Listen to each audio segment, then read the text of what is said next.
Señor, de que usted nos ayude a abrir el entendimiento, Señor, nuestro oído espiritual, Señor, y que podemos, Señor, encontrar esas perlas, esos diamantes preciosos en su palabra, Padre, que nos ayudan, Señor, en nuestro proceso, Señor, de santificación aquí en la tierra, buscando la semejanza de Cristo. Gracias, Padre, sea su nombre bendito, y oramos en el nombre de Cristo Jesús. Amén. Tomen sus lugares y vamos a leer, vamos a leer el pasaje completo y luego vamos regresando, escudriñando de verso a verso. El pasaje dice así, leo en Lucas 9, versículo 51 en adelante. Dice, sucedió que cuando se cumplían los días de su ascensión, Jesús con determinación afirmó su rostro para ir a Jerusalén y envió mensajeros delante de él. Y ellos fueron y entraron en una aldea de los samaritanos para hacer los preparativos para él. Pero no le recibieron porque sabían que había determinado ir a Jerusalén. Al ver esto, sus discípulos, Jacobo y Juan, dijeron, Señor, ¿quieres que mandemos que descienda fuego del cielo y que los consuma? Pero él, volviéndose, los reprendió y dijo, ustedes no saben de qué espíritu son, porque el Hijo del Hombre no ha venido para destruir las almas de los hombres, sino para salvarlas. Y se fueron a otra aldea. Este versículo, esta cita abre con la determinación de que Jesús va camino a la cruz, porque Jesús sabía que había llegado el tiempo. Jesús sabía que se acercaba, y a partir de esta lectura de hoy hasta el capítulo 19, Jesús está preparando para ir hacia la muerte de cruz, para ir a cumplir el propósito para el cual Él vino. Él vino a morir a la cruz, a morir una muerte de cruz, como un acto, ¿verdad? Como un pacto nuevo. El pacto de la gracia de Cristo Jesús. Vino a cumplir la ley, vino a recibir la ira de Dios por el pago del pecado que nos separaba con Él, pero Él está determinado aquí, y podemos analizar, ¿verdad? Que Él está diciendo, se cumplieron, llegó el tiempo de Dios. El tiempo de Dios había estado ya ahí acercando, y ahora están ellos, ¿verdad? Él diciendo o tomando una decisión firme para ir a esa muerte. Ahora podemos ver que Jesús se determinó y dice que afirmó su rostro. Imagínate, Él está en la región de Galilea y Jerusalén está muy al sur. Pueden ser, si vamos desde Capernaum, que era al norte del lago de Galilea, hasta Jerusalén, puede ser alrededor de 150 kilómetros de distancia. En este punto no están todavía en Jerusalén, están en la región de Samaria, pero son más de 100 kilómetros de recorridos, ¿verdad? Y están yendo por la vía corta, porque están yendo a través del camino, ¿verdad? Que tienen que cruzar el área de Samaria. Sí, está Judea, ¿verdad? Una región allá del lago, abajo está Samaria, que es otra región, y más al sur está está Galilea, Samaria, y más al sur la región de Judea, ¿sí?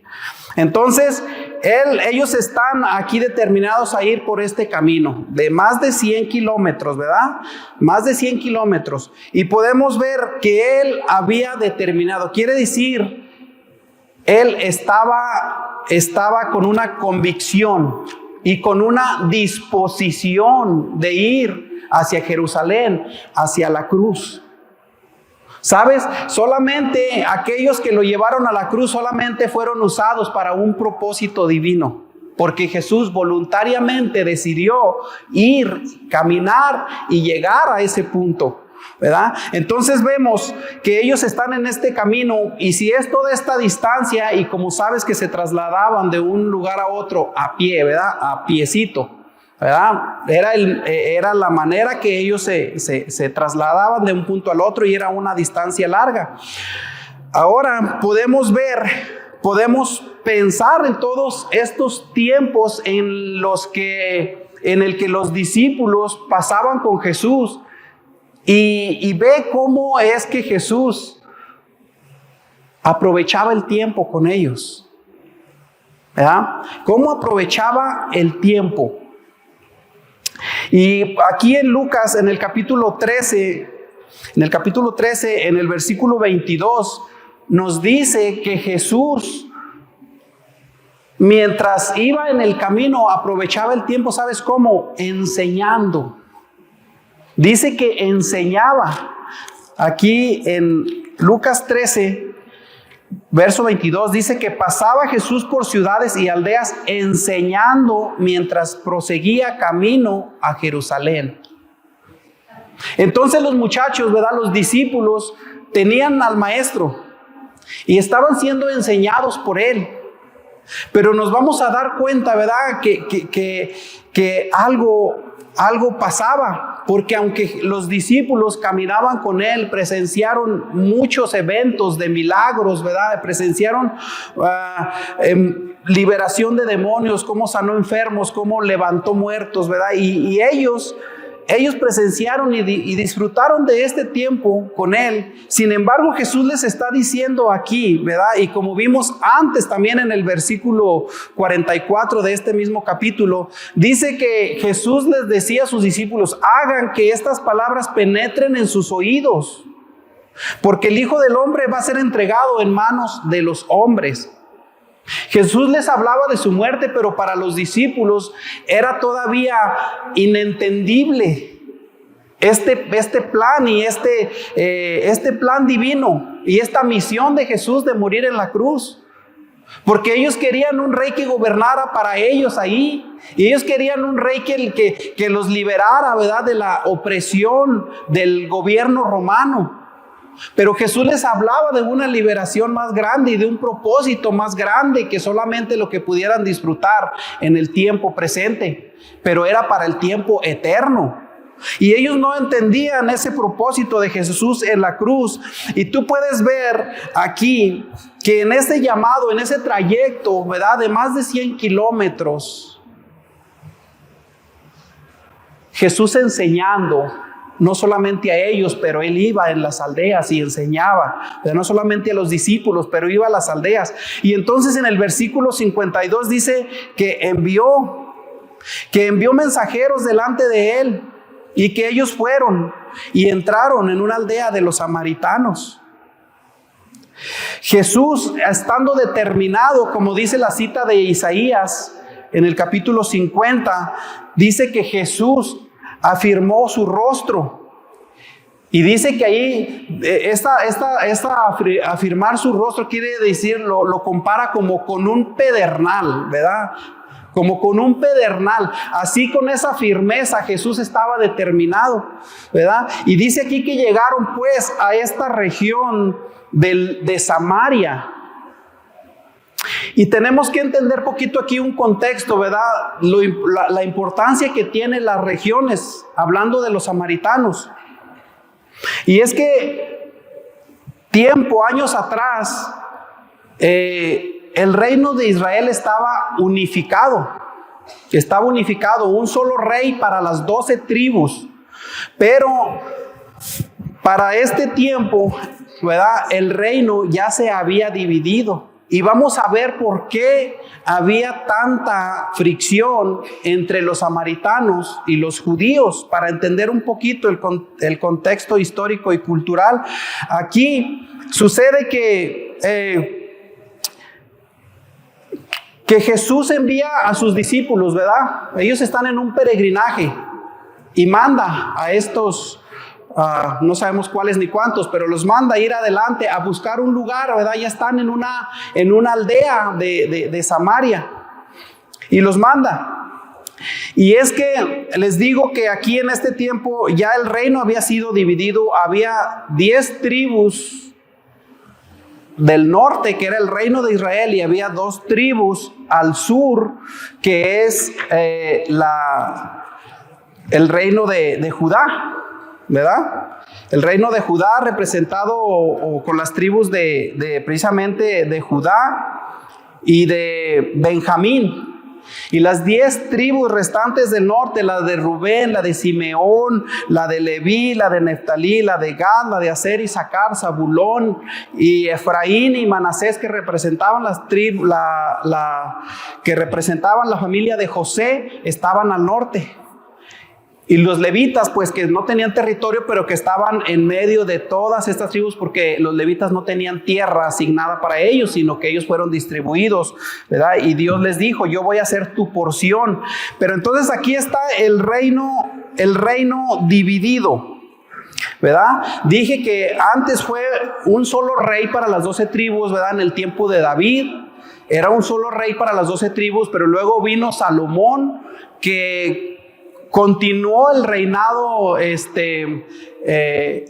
unificado, el reino, ¿sí? Pero al final del periodo de Salomón había mucha fricción, porque ellos habían puesto opresión sobre el pueblo con cargas, y hubo una cierta rebelión ahí, ¿verdad? Y se comenzó a dividir el reino, al punto que después de Salomón, ¿verdad? Salomón, hijo de David, y luego reinó Roboam, el hijo de Salomón.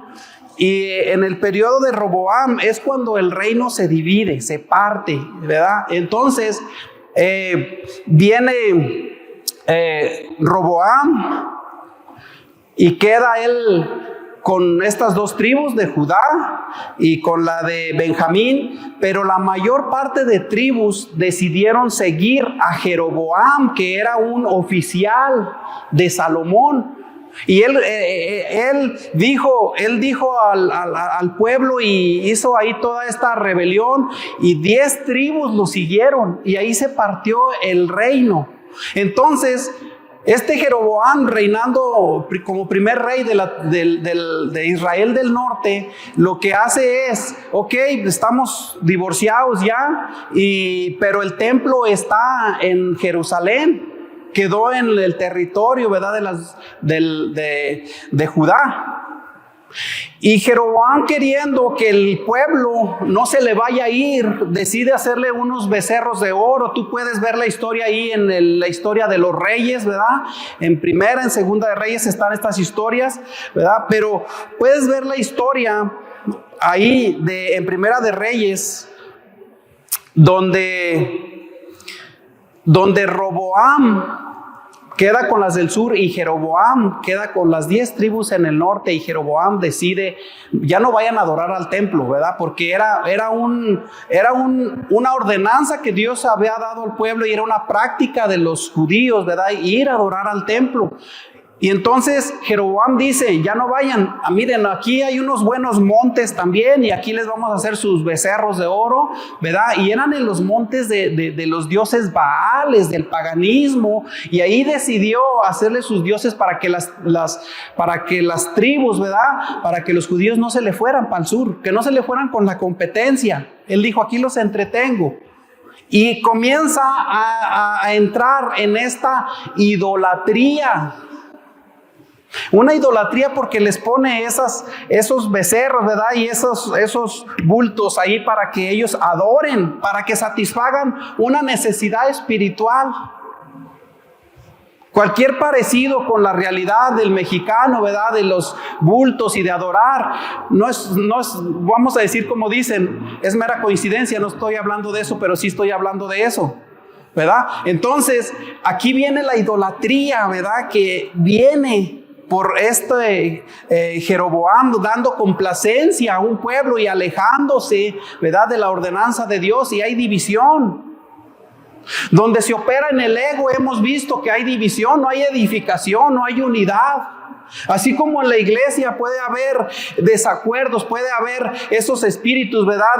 De soberbia, esos espíritus donde se busca el lugar de honor y comienzas a trabajar y hacer mucha obra para ser visto y mucha para que vean que yo sí hago, pero lo estás haciendo en la carne y te estás alejando de Dios y eso no edifica la iglesia.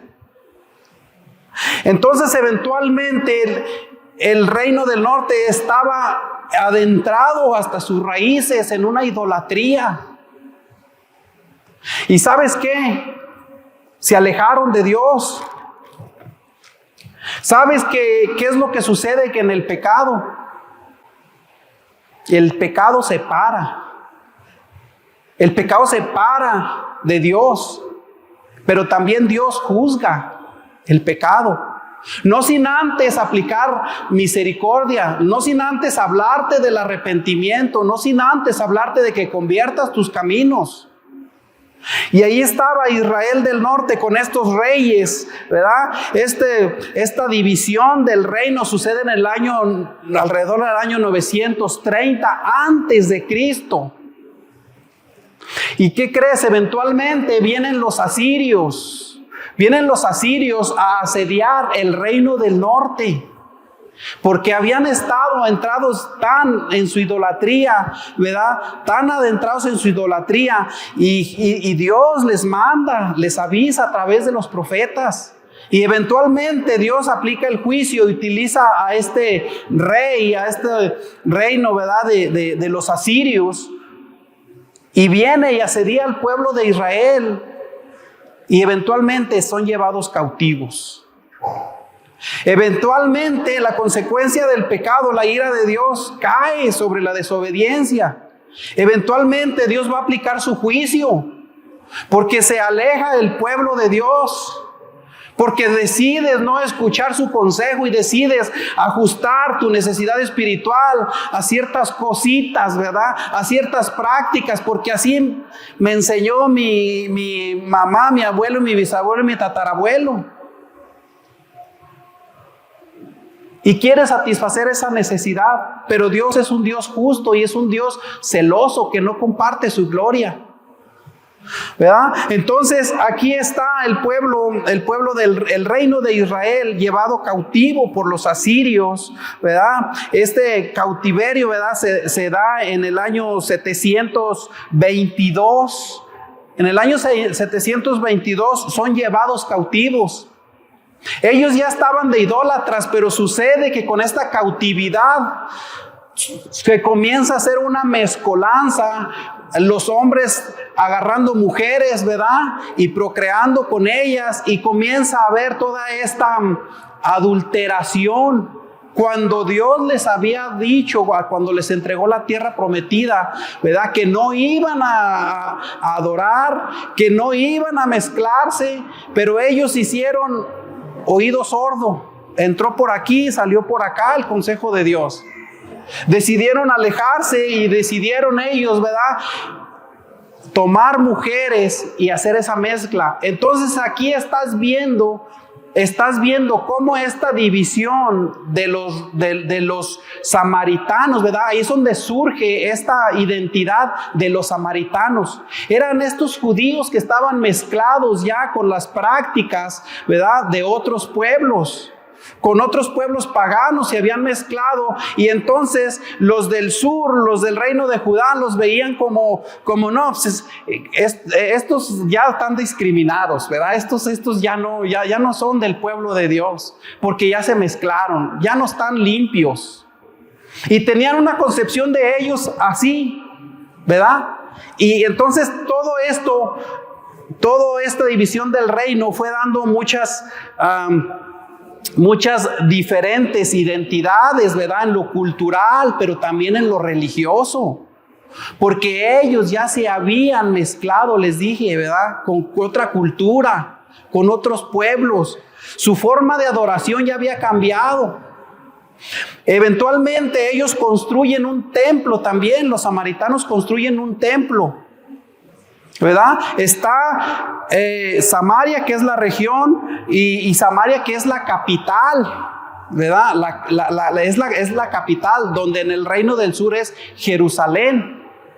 Y Jerusalén tiene su templo también, ¿verdad? Jerusalén, que dijimos que el templo, en la división del reino, el templo quedó en Jerusalén, ¿verdad? En lo que es la ciudad de Jerusalén, en lo que se llama el monte Sión. Muchas referencias en los Salmos habla de Sión, porque era el lugar donde estaba el templo y era el lugar de adoración. Siempre los templos, ¿verdad?, los hacían en colinas, en lugares altos, porque ellos pensaban que los dioses habitaban en las alturas y ellos hacían los templos. Entonces el templo de Jerusalén está en este monte que se llama el monte Sión, y eventualmente los samaritanos, ya con toda la influencia, ¿verdad?, y en realidad son ayudados para construir un templo. Ya no solamente adoraban en los montes altos a los becerros, pero construyeron un templo. Dijeron, pues vamos a hacer su templo, no vaya a ser que un día se me vayan y allá se queden. Mejor hacemos un templo aquí, y edifican un templo en el monte Gerizim, ¿verdad? Ahí edifican el templo los samaritanos. Entonces ya hay mucho conflicto entre ellos, cultural. Y es donde se refiere que tantas veces, ¿verdad? Y vemos a Jesús, ¿verdad?, cuando se encuentra con la mujer samaritana, y la mujer samaritana le dice, ¿por qué me pides? Pues si los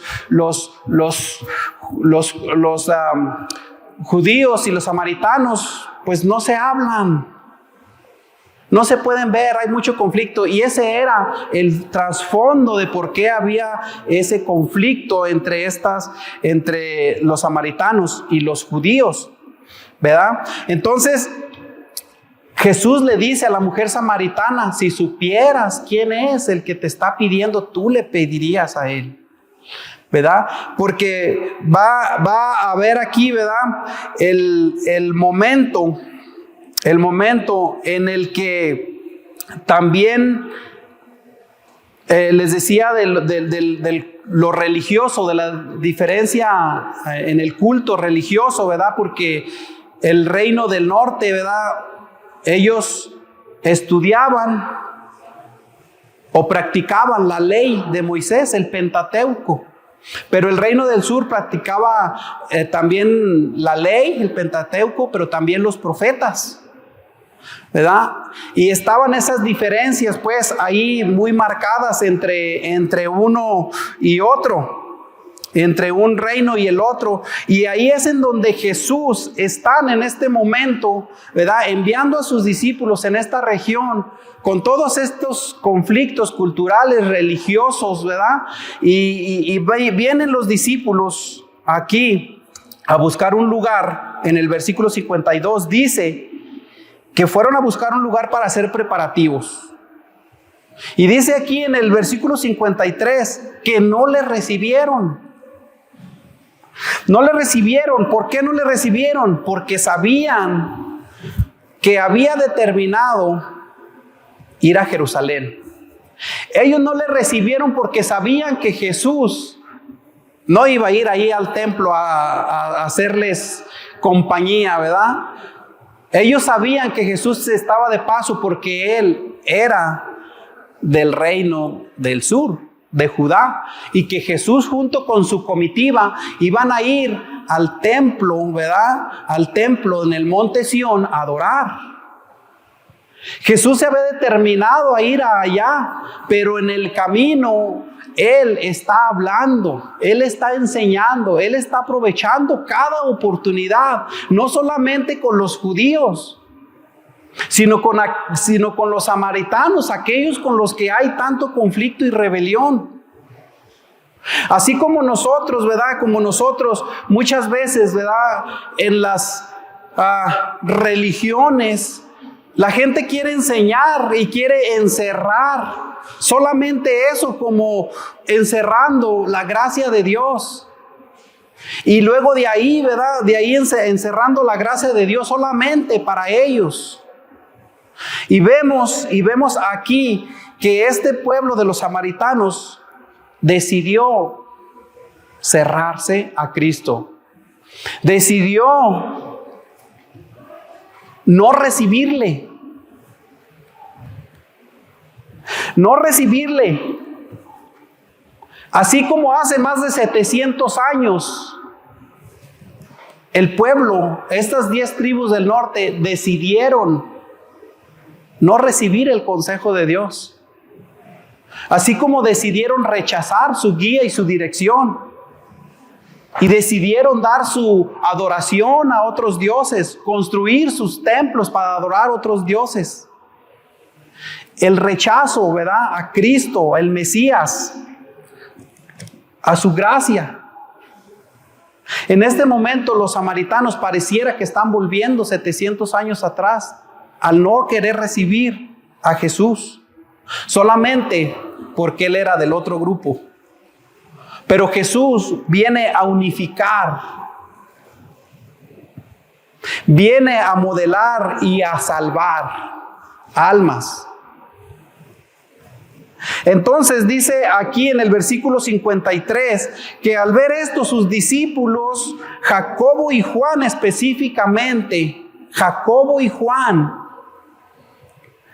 este Jacobo y Juan, ¿verdad? Jesús se refirió a ellos como los hijos del trueno, porque eran impetuosos, porque eran de hacer y después pensar, ¿verdad? Entonces dice que estos dos le dijeron: Señor, ¿quieres que mandemos que descienda fuego del cielo y los consuma? ¿Cómo ves, Señor? No quisieron abrirte, no quisieron recibirte. ¿Cómo ves si de una vez pedimos que se conviertan en chicharrón? ¿Verdad? Pero le voy a decir una cosa y un gran contraste que hay aquí. Antes de mencionar el contraste, quiero hablar, ¿verdad?, de lo que ellos, Jacobo y Juan, están reviviendo en ese momento, o tienen en su mente en ese momento.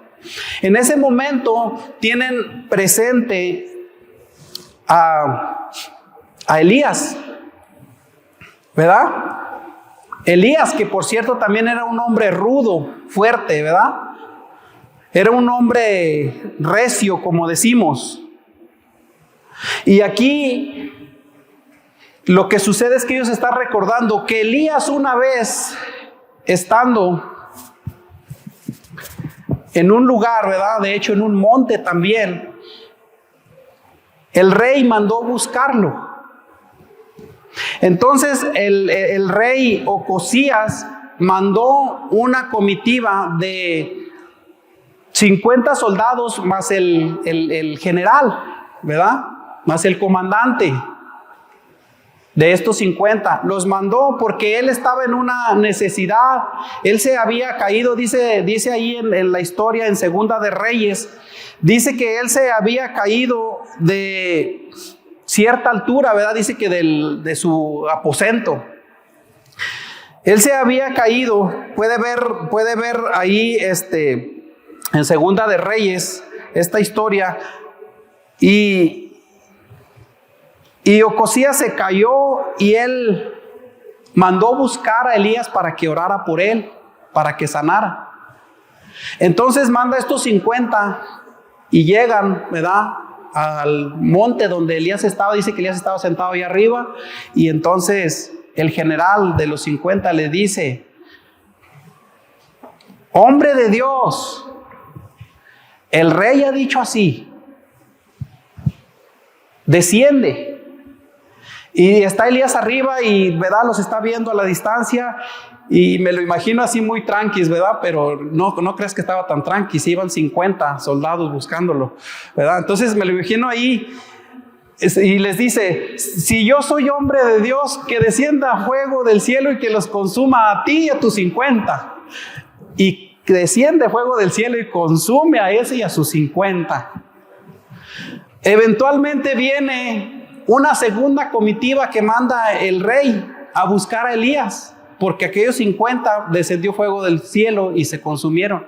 Y viene esta segunda comitiva y se acerca al monte donde estaba Elías, y le dice hombre de Dios, el rey ha dicho así. Y le dice ya no le dice desciende, le dice desciende ahora mismo. Y Elías allá sentado arriba, me lo vuelvo a imaginar, tranquilón, pero no tan tranquilón, eran otros 50. Y ya era el segundo grupo, más el general, son 51 y 51, ¿verdad? Y Elías dice, si yo soy hombre de Dios, que descienda fuego del cielo y que te consuma a ti y a tus 50. ¿Y qué crees? Descendió fuego del cielo una segunda vez y consumió a ese y a sus 50. Entonces ahí estaba Elías, muy tranquis, pero no tan tranquis, porque lo andaba buscando el rey, ¿verdad? Entonces el rey manda una tercera comitiva. Imagínate que eres el tercero. Ya sabes lo que pasó con los otros dos grupos, ¿verdad? Eres el tercero y te manda, ¿verdad? Entonces el rey manda a estos terceros y le dice, llegan al monte donde está Elías y le dice, no, no le digo, llegó y se postró sobre sus rodillas. Se postra sobre sus rodillas y le dice, hombre de Dios, sabemos lo que ha sucedido con los otros 50, ¿verdad? Con los otros grupos que han venido. Y te quiero pedir que tengas misericordia de mí y de tus siervos, estos otros 50 que están aquí. Ese ya se había ablandado, ¿verdad? Ya no llegaba tan exigente, ¿verdad? Entonces sucede que dice la palabra, que Dios mandó su espíritu a Elías y le dijo, desciende y ve con ellos. Entonces Elías descendió y fue con ellos. Eventualmente, ¿verdad? Hacemos la historia corta. Él va al rey y lo que va a decirle es que ni le busque, se va a morir de todos modos, ¿verdad? Esa fue lo que sucedió. Pero entonces aquí tenemos a Jacobo, ¿verdad? Jacobo y a Juan pidiendo que la ira de Dios y que su justicia, su juicio se aplique sobre aquellos que lo rechazan. Y aquí está Jacobo y Juan. Le dice, Jesús, ¿quieres que pidamos que descienda fuego del cielo y que los consuma a todos estos de una vez? A todos. Y ya nos evitamos, ¿verdad? Tanto andar ahí. Pero ¿sabes qué? Nota esto. Nota el contraste, te dije, de lo que es el corazón de Jacobo y de Juan. El corazón de un hombre que no está alineado al corazón de Dios. Nota el contraste del corazón de un hombre que anda, ¿verdad?, sin luz. Y ese hombre que anda sin luz y que anda haciendo juicios, quizá en algún momento fuiste tú, a lo mejor fui yo. Queriendo aplicar el juicio con otros. ¿Por qué? Porque no estamos alineados, no entendemos. Aquí ellos no habían entendido el plan de Jesús, de no condenar, pero de salvar almas. Y la misericordia de Jesús, que Él vino principalmente a un pueblo, ¿verdad?, a los judíos. Pero que su gracia no se limitó a los judíos, pero vino al no judío, vino al gentil, vino a ti y vino a mí. Su gracia no se limitó a ellos nada más. Y ve qué gran contraste y qué gran amor, qué gran misericordia Dios les enseña diciéndose. Pero Él volviéndose, en el verso 55 dice, pero Él, Jesús, volviéndose, los reprendió. Y les dijo, ustedes no saben de qué espíritu son. Ustedes no saben de qué espíritu son. Porque el espíritu, es decir, la actitud que Jacobo y Juan estaban teniendo era una actitud de juzgar. No era una actitud de gracia. No habían entendido. En otro pasaje, ¿verdad? En otra cita, aquí podemos ver en otro evento a Juan encontrándose en esta misma región donde ahorita están, ¿verdad? Encontrándose en esta región Pero ahora, en este punto, Juan está siendo transformado porque él va a orar por estos mismos samaritanos a los que aquí está pidiendo que caiga fuego del cielo, porque para aquel tiempo ya el corazón de Juan había sido alineado, ¿verdad? Ya había sido conformado. Ya podía ver el propósito de Dios para ellos. Puedes ver aquí en esta cita cómo ellos están en ese juicio y les dice Jesús que ustedes no saben en qué espíritu están, ustedes no saben, no han entendido. No han entendido a lo que yo vine, no han entendido mi misión y mi propósito de salvar las almas, aún de los samaritanos a los que ustedes tanto odian, a los que ustedes tanto no quieren. ¿Sabes que Jesús tenía otra alternativa para ir a Jerusalén? No necesariamente tenía que ir a través de cruzar esta región de los samaritanos, de Samaria. Él podía tomar otro camino sin tener que pisar ese territorio. Este otro camino largo, muchos judíos, ¿verdad?, preferían tomarlo. Por ejemplo, si iban de la región de Judea, de Jerusalén, hacia Galilea, con tal de no atravesarse con los samaritanos, ellos preferían tomar un camino que estaba al este del río Jordán, ¿verdad?, aventarse una vuelta y en lugar de hacer 120 o 150 kilómetros, hacían 200 o más kilómetros, con tal de no pisar sus tierras, porque no se querían. Y aquí vemos que Jesús tiene compasión con ellos y le está diciendo a sus discípulos: ustedes no saben lo que son. Dice el 56, porque el Hijo del Hombre no ha venido a destruir almas, sino ha venido a que estas almas sean salvadas.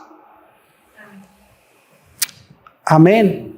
Jesús vino a cumplir ese propósito y se determinó a cumplirlo y lo cumplió totalmente. Lo cumplió totalmente para nosotros, ¿verdad? Para alcanzarnos por su amor, porque Él decidió hacerlo así. En lugar de juicio, Él quiso aplicar perdón, salvación, darnos su gracia. Él quiso extendernos su misericordia y no destruirnos. Aunque merecíamos ese juicio de ser destruidos, aunque merecemos ese juicio de ser destruidos, Él quiso salvarnos. Él quiso salvarnos. Él dio su vida para su iglesia, para salvar las almas y no para condenarlas. Dice aquí en la cita de Juan 3:17, dice así: Dios no envió a su Hijo al mundo para juzgar al mundo, sino para que el mundo sea salvo. Y al ser salvos, somos llamados a amar al prójimo. Somos llamados a compartir del Evangelio de Cristo. Somos llamados a aprovechar bien el tiempo. Invierte tu tiempo, ¿verdad? Invierte tu tiempo.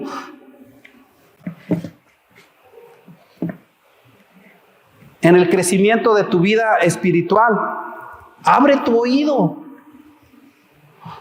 Dijo Jesús, ¿verdad? Les dijo a sus discípulos en el verso 44. Hagan que esto penetre en su oído. En Juan 3:18 dice, Juan 3:18 dice que el que cree en Jesús no ha sido condenado. El que cree en Él no ha sido condenado. Dice así: el que cree en Él no es condenado, pero el que no cree ya ha sido condenado, porque no ha creído en el nombre del unigénito Hijo de Dios. Y también aquí en Juan, en el 12:47, dice: si alguno oye mis palabras. En el 12:47, Juan 12:47 dice: si alguno oye mis palabras y no las guarda, yo no lo juzgo, porque no vine a juzgar al mundo, sino a salvar al mundo. Jesús vino a salvar, vino a avisarnos, vino a traernos un tiempo de gracia en el cual nosotros estamos todavía. En este tiempo de gracia, apliquemos bien el tiempo, porque la palabra nos habla de una segunda venida de Cristo, porque también Él juzgará, ¿verdad? También Él juzgará a aquel que ha decidido rechazarlo. Estamos en un tiempo de gracia y tiempo de compartir gracia también. Somos quizá más fáciles de administrar un juicio que administrar gracia a los otros. Cuando el hermano, cuando el prójimo está desviado, cuando está en pecado, quizá somos más blanditos, más facilitos de sentarnos a aplicar juicio, aplicar criterios de hombre, pero de un hombre que no está conforme a la voluntad de Dios, de un corazón que no está alineado a la voluntad de Dios. Aquí Jesús caminó toda esta distancia y está en este camino rumbo a la cruz y continúa hablándole al pueblo. Este trayecto, ¿verdad?, de más de 100 kilómetros puede ser tu trayecto de vida de 100 años o de 80 años o de 60. Un tiempo de peregrinar con el Señor, aplicando el tiempo, conociendo su palabra, conociendo su voluntad, abriendo tu oído, buscando ese estándar de crecimiento, ¿verdad? No porque lo cumplas, como dice Pablo, no que lo haya cumplido, pero no dejando, ¿verdad? No dejando de buscar crecer a la semejanza del Maestro, del Salvador, de Cristo Jesús. Y este peregrinaje donde escuchamos, donde oyemos, ¿verdad?, de su palabra. 3 cosas en la vida del creyente que no deben de faltar, ¿verdad?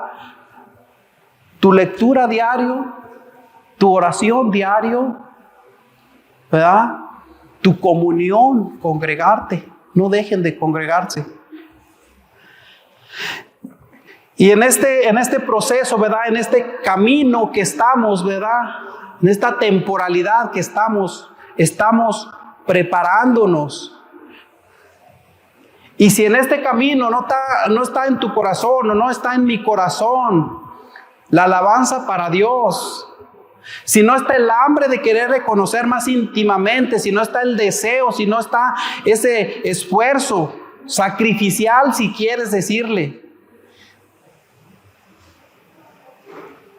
¿por qué Dios nos daría un lugar en su reino si aquí no lo buscamos? ¿Qué te hace pensar que estarás en una eternidad delante de Dios si aquí no hemos dispuesto, no hemos invertido el tiempo bien?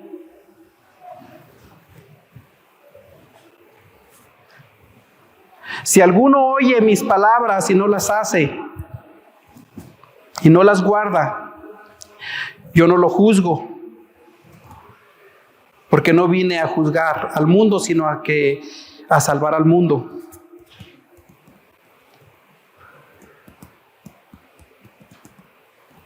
Si alguien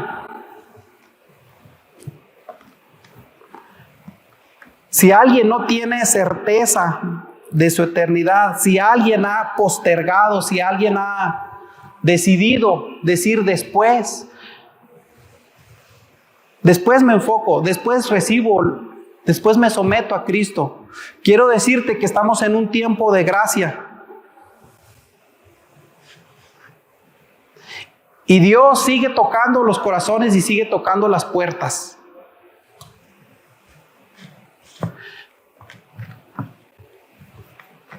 Si alguien hoy quiere decir por primera vez, aceptar a Cristo, recibirle y no rechazarle como estos samaritanos. Si alguien quiere recibir su perdón, quiero pedir que levante su mano y oremos juntos como iglesia. Guiarte quizá en una oración de fe recibiendo a Cristo. Porque Él ha venido a eso, a salvar y no a condenar. A aplicar gracia y no aplicar juicio. Pero también llegará un tiempo en el que aplicará juicio si se endurece el corazón. Así como con este Israel del norte y eventualmente también Israel del sur, también Judá, la región de Judea, también ellos eventualmente después fueron llevados también cautivos a Babilonia. Años después, el mismo motivo, alejarse de Dios, la idolatría, la dureza del corazón, los llevó a un tiempo de disciplina. Es un tiempo en el que no es grato estar. Y si Dios llama al arrepentimiento, pedir perdón. A lo mejor ya has recibido a Cristo, pero a lo mejor necesita, iglesia, alejarse de alguna práctica de pecado en su vida. A lo mejor necesita pedir perdón a Dios por algo. Nadie está libre de pecar, pero hay pecados que se vuelven una práctica. Y eso te distancia de Dios. Y Dios está en un tiempo de gracia y quiere evitar el juicio de ese pecado. Quiere evitar esa disciplina.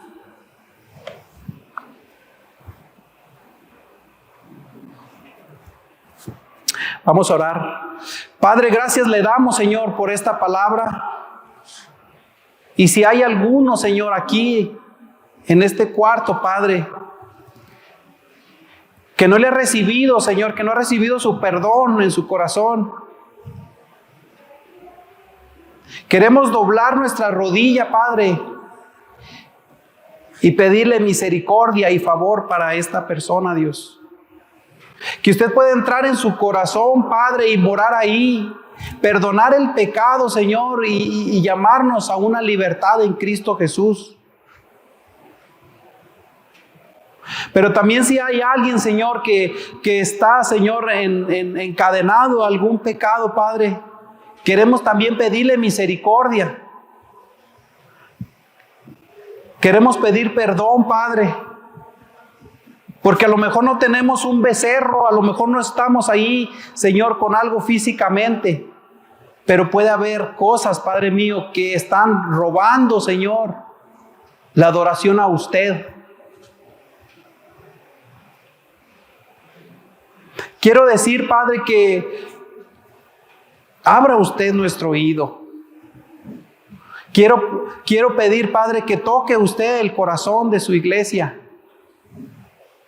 Y que al haber escuchado esta palabra, Señor, que su nombre sea glorificado, que su nombre sea exaltado, porque usted nos da esperanza a través de su palabra, porque usted nos da consuelo a través de ella y a través del Espíritu, porque usted nos da perdón, amor y misericordia a través de Cristo Jesús por su muerte y resurrección. Gracias le damos, Padre mío, y pedimos, Señor, que su nombre sea glorificado. En el nombre de Cristo Jesús. Amén.